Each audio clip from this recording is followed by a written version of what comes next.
আজকে দুপুরের রান্না দেখো বন্ধুরা, একটু মিক্সড ফ্রাইড রাইস বানিয়ে ফেললাম।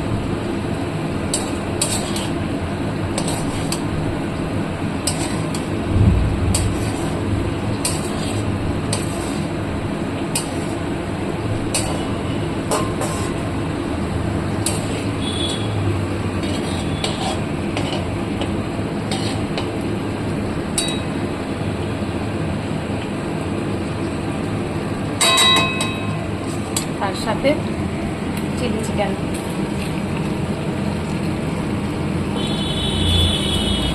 চলো বন্ধুরা, কেমন হয়েছে জানাবে। আরও একটু আছে, সাথে একটু ডাল, মুগের ডাল, আর পোস্ত দিয়ে আলু ভাজা।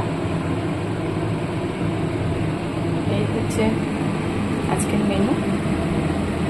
চলো বন্ধুরা, সকলকে